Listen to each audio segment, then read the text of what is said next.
దొరికే పురాతన వస్తువుల వయసును సైంటిస్టులు ఎలా తెలుసుకుంటారో తెలుసా? దానికి కార్బన్ డేటింగ్ అనే శాస్త్రీయ పద్ధతిని ఉపయోగిస్తారు. ప్రపంచంలో అన్ని జీవులు, చెట్లు, మనుషులు, జంతువులు కార్బన్ డైఆక్సైడ్ ని కన్జ్యూమ్ చేస్తాము.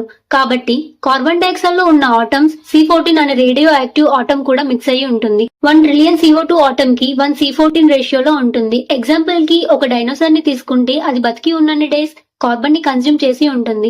ఎప్పుడైతే అది చనిపోతుందో కార్బన్ కన్సెప్షన్ అనేది ఆగిపోతుంది. అప్పటి నుంచి కార్బన్ 14 నెమ్మదిగా క్షీణించడం ప్రారంభమవుతుంది. కార్బన్ 14 క్షీణించే వేగాన్ని హాఫ్ లైఫ్ అంటారు. అది సగం తగ్గడానికి 5730 సంవత్సరాలు పడుతుంది. శాస్త్రవేత్తలు ఫాజిల్స్ లో మిగిలి ఉన్న కార్బన్ 14 ను పరీక్షించి దాని వయసును అంచనా వేస్తారు. అది ఇప్పటి కార్బన్ 14 తో పోల్చి ఆ జీవి ఎప్పుడు మరణించిందో చెప్పగలుగుతారు. కానీ కార్బన్ డేటింగ్ కేవలం 50,000 సంవత్సరాల వరకు పనిచేస్తుంది. అంతకంటే పురాతనమైన వస్తువుల కోసం uranium, lead, potassium, argon dating వంటి పద్ధతులను ఉపయోగిస్తారు. ఇలా కార్బన్ డేటింగ్ ద్వారా శాస్త్రవేత్తలు భూతకాల రహస్యాలను ఛేదిస్తారు. మరిన్ని ఆసక్తికర విషయాలు తెలుసుకోవాలంటే మా ఛానల్ ని సబ్స్క్రైబ్ చేసుకోండి.